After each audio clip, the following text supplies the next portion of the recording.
welcome back to Books with Brandy Wine. Today I wanted to share with you guys my wrap-up for the Bibliogames, which was hosted by Mayanna from Little Wolf Reads, and... sorry, still a little bit sick. So, there were 6 prompts for this readathon. The first 3 were group classes that everybody was going to take together at Sky High. And then the last 3 classes were based specifically on what your team was. My team was Team Sidekick. Whoop, whoop. And so for the first class, which was, it was Homeroom, which was to read a group book. That was to read the group book for Team Sidekick, which was Not Your Sidekick. And yeah, that's the title of the book. The book for Team Sidekick was Not Your Sidekick.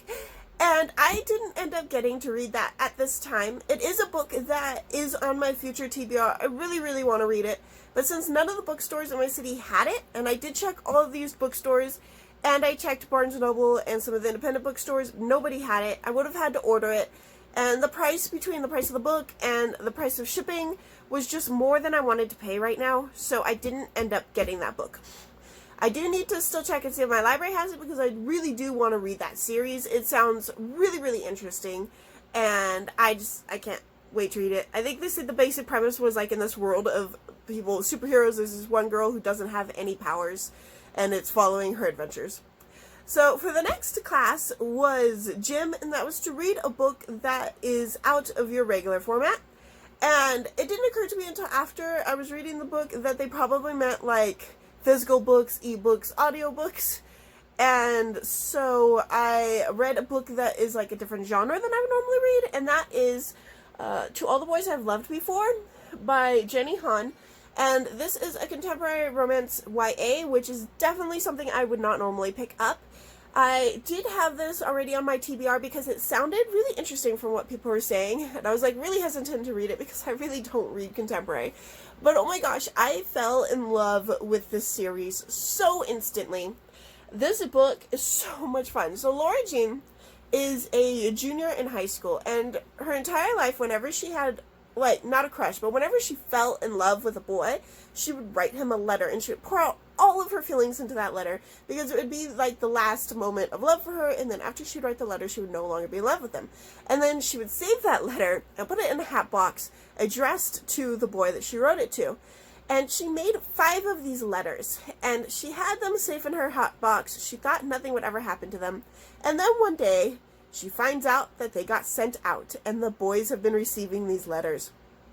And so this first book is dealing with the aftermath of these boys getting these letters, including the boy next door who she was totally in love with but was dating her sister, and a boy at school who she seemed to be the only letter she wrote like a negative letter to, who was dating one of her old best friends, and some other people that had been in her life for a moment or two. And so the first book is dealing with that. In addition to her drama with the boys, she also loves to scrapbook and loves to bake. She makes cookies all the time, plus some pretty bomb cakes. And so I loved, like this book seems to take a long time, because it's thick, and she's doing a lot of baking and a lot of interacting with her family, but I loved that. That was actually one of my biggest complaints about the movie, was that the movie went too fast and tried to rush everything together. I mean, obviously they only had like 2 hours, but they took some things from the second book and tried to shove them into the first movie as well. And I was just like, dude, there is enough content from the first movie. You didn't need to take stuff from the second movie too, or second book too. But I liked that kind of meandering pace of like seeing what was actually going on in her normal day-to-day life in between everything that was going on. And I loved her sisters, I loved her dad, I loved all of the interactions. This was definitely one of those books where as soon as I finished it, I had to run out and grab the next 2 books because I had to find out what was going to happen. So, that brings me to the next book on the list, which is Lunch, and that was to read a book with a satisfied ending. I was originally going to read a different book, but as soon as I read that trilogy, I had to finish the trilogy. And so I got Always and Forever Lara Jean, and I was really like hoping, crossing my fingers after having an entire trilogy that this would have a satisfying ending. And it does. I can assure you that this series has a satisfied ending.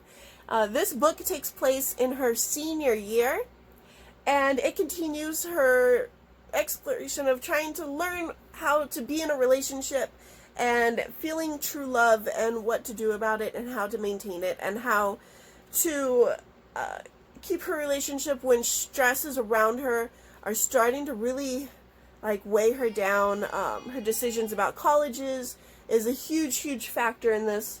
And there are definitely some places in here that she visited that I had to look up on the maps because they just sounded so delicious. Like cookie places and a taco place. And it turns out they're all real places, by the way. So if you're in those areas, and you read this book, check the places out because they sound absolutely delicious. But this definitely had a satisfying ending. I don't want to talk too much about it because I don't want to give away spoilers for the series, but it was really good. And then we started getting into the classes that were specifically for the Sidekick team. The first class was Comedic Relief. And that was to read a book that had a funny side character, and for that I read The Magic Misfits. This, the side character that I counted was the narrator, who is absolutely hilarious. If you this is the example that I showed during my original TBR video, but I mean, you can look and see, just the way that he labels these, chapters, they crack me up. And, he's like that the whole way. He'll, suddenly break the fourth wall with us and start joking with us, and I loved it. I thought the narrator was hilarious. I am definitely interested in reading the rest of the series just because of the narrator. I enjoyed the story, but I really enjoyed the narrator. It's not very often that I laugh reading a book, but this book definitely made me smile. So, that's saying something. I guess my comedic timing in my brain just isn't good enough to make me laugh during reading a book. But it definitely made me smile. I liked it. It was good. The next book was Hero Support, and that was to read a graphic novel. So I read the next book in the Kitchen Princess series, and it just continued with the adorableness. I think with this one, my favorite food that she made in this one was one that I had actually been waiting for. Okay, so it was my favorite food when I first read the series, and then I totally forgot about it, and then I was reading this again, and I was like, oh my gosh, it's the food. And so it's back here, and it is the recipe for banana cream puffs. That's right, you heard that right. So basically, she makes cream puffs that are banana shaped and filled with banana filling, so they taste like bananas.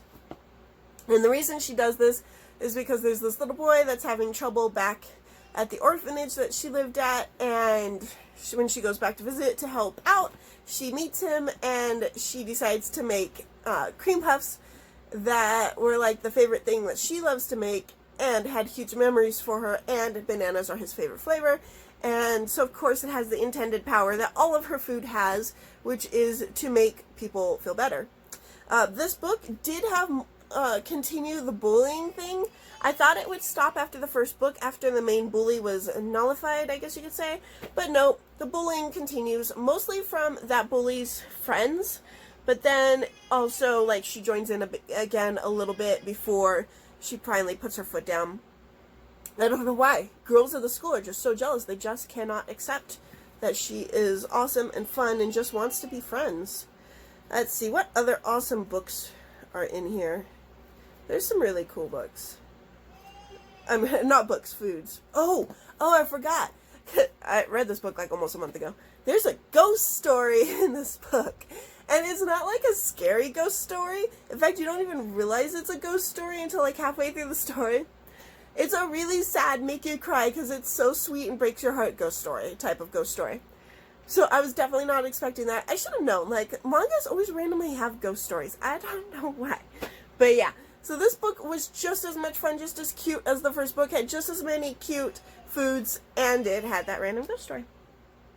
I think they were trying to make tiramisu in that ghost story too, which actually used to be one of my all-time favorite desserts. I used to go to this place. I think it was called the Fireside. I don't think it's there anymore, but they used to make this Nova Scotia salmon that I absolutely loved, and I would always get tiramisu for dessert. So delicious.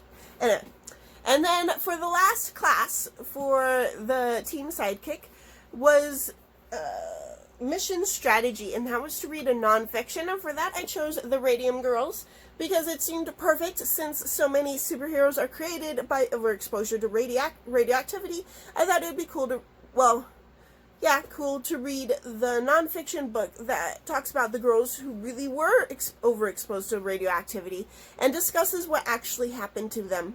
I was warned that this book would be graphic, and it was, but it wasn't like super like graphic, like when there was reading Death Troopers and there was like blood everywhere graphic. Like that was graphic. For this, it was what really happened to the girls. And she doesn't go over detailed, she just tells you what happened. And so, especially in the case of the first girl that died, I think she had the most gruesome death out of all of them. And then after that death, the rest of the deaths, while horrible and painful, weren't quite as striking. And so it was like you got over that initial shock to be able to handle the rest of the deaths. But do know, if you do go into this, they do describe how the women died. I think this book is one of the most important books that I've ever read. Possibly, I would put it equal with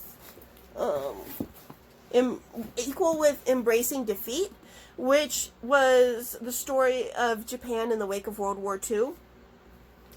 I would put them like on equal footings of importance. That's how important I put this book.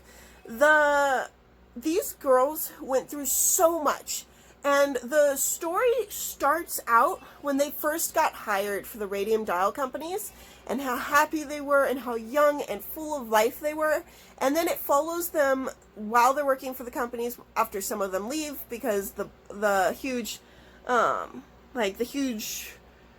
don't want to say bust, but, like the war had ended, so there was still a huge number of, like, these dials needing to be made, but they weren't, like, as many of them, so some of them moved on to other jobs. Some of them were still working for the company when they started getting sick. It follows as the girls start getting sick. It follows as other radium companies start opening up in other parts of the country. It follows their court cases, like, as they're finally finding out what's causing them to be sick, which took years because nobody knew what it was, and the radium companies were trying to cover it up. And it follows just like all the way through their battles. Some of the women died within 13 years. Some of the women surprisingly survived until their like 50s or 90s. And so the book is very, very important. I think everyone should read it. One reason is, like, all of these stories took place in the 1900s, early 1900s. So, like, 1919 to the 1925 area-ish. And one of the factories was in the specific town in Ottawa, Illinois, which was a very small town.